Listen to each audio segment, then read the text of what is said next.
In your opinion, what kind of sex education do parents want for their kids? In every poll that's ever been done of parents' attitudes about sex education in high school, there's always been tremendous support, 80 to 90%, for a balanced approach. What they want kids to get information and skills to delay intercourse, and they want information about contraception and condoms, where to get them, how to use them, all of that.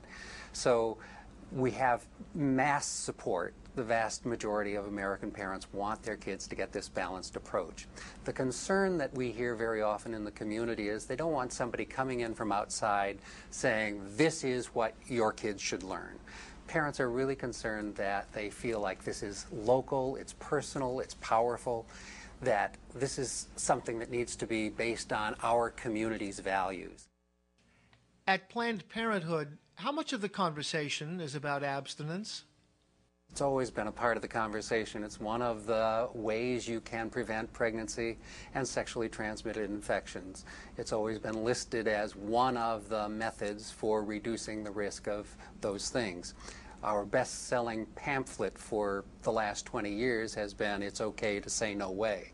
So it's part of our message, but it's not the only part of our message. It's part of a balanced approach. So what is your opinion of abstinence-only education? The abstinence-only folks are invested in the only part, and that's what we take issue with. It's that's the only appropriate message to give young people, and that certainly is not sufficient to help people grow into sexually healthy adults. You need more than one single message. You don't ever have the opportunity to develop your own critical thinking skills and decision-making if the decision was made for you. In your opinion, why have teen pregnancy rates dropped so dramatically?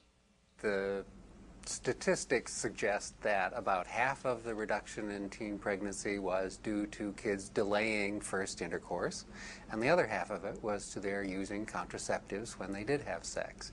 And both of those things are good news that we want to support. One side or another of the sex ed debate might want to claim victory, that it was their efforts alone that made the difference, but it's a balance of both things. And in reality, the abstinence movement really didn't get started until well into that decline, so I don't think it's all that attributable to those programs. How would you compare American attitudes toward teen sexuality to attitudes in some other countries? One of the things that we notice in this country is we have a very moralistic view of young people and sexuality, and that's not the case in other countries like Canada or Western Europe, where people have a more pragmatic approach, and they recognize that at some point people are going to start having sexual intercourse, whether that's on their wedding night or beforehand. 90% of people do have sex before their married night, wedding night in the United States. And in other countries, there is a recognition that that's going to happen, and the social supports for kids are that this is a normal part of growing up, it's a serious part of growing up, and it should happen in the context of a serious relationship, and it should be a life-enhancing experience where you're protected from any of the negative outcomes from intercourse. In the film we just saw about sexual education in Albuquerque, New Mexico, your local affiliate works with kids with a peer-to-peer approach. How important is this? One of the things that we know from adolescent development is that as kids grow out of puberty and into adolescence, that they start paying more attention to their peers, and they're separating and individuating, as psychologists say. And parents recognize this with some trepidation, as I feel like I can't talk to my kid anymore. In fact, you can and you should. But it's also the case that they are paying a lot more attention to their peers. So many of our affiliates have peer education programs where young people in the schools are given extensive training on a lot of sexual and reproductive health issues, and also referrals for where to go for social services, whatever the issue is. I understand that some of Planned Parenthood's programs encompass more than sexual education. Can you give some examples? In Indianapolis, Indiana, for instance, we have a couple of wonderful programs that are comprehensive youth development programs. One just for men called the Brotherhood Program, and another program that's a co-ed program.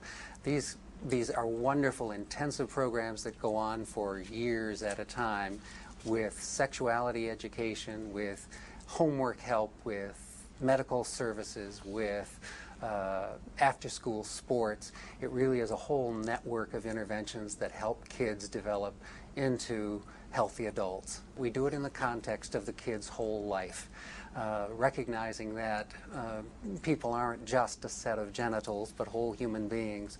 And those kids who are at real risk for school failure and dropout and all of the risk behaviors that we see in some young people.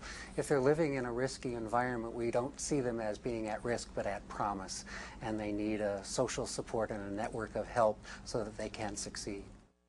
How concerned are you about the federal money being spent on abstinence-only education programs? It really does worry me, this funding stream for abstinence-only education. Nearly $1 billion has been spent on it, and there's been no evidence that it's effective. So it's a waste of taxpayers' money, for one thing. But the really serious issue, I think, is that it is potentially depriving a whole generation of young people of the information they need to grow into healthy adults. When all of the public discourse is about abstinence, whenever a program is discussed or considered, it's always in relationship to abstinence rather than in relationship to health or what's good for the kids. And it really is making a chilling effect throughout the communities, even for programs that are doing really good work. There's a concern about how visible or vocal do we want to be that we're doing this good work, because there is someone in the community, even if it is a belligerent minority, who feels emboldened to say, this is what all children should be receiving. You know, it should just be abstinence. And of course, most people don't want that. Most people really want this balanced approach. I don't think it is the moral high ground when they're depriving young people of information that can save kids' lives. That really isn't the moral high ground, and I think most people see that. Beyond comprehensive sexual education, what's your message to young people? We are very invested in the health and well-being of young people. We believe that open and honest communication builds community and trust. Those are important messages. We also really believe in honesty and depriving young people of the other side of the coin, if you will, about sexuality is a disservice to them. It's disrespectful to kids.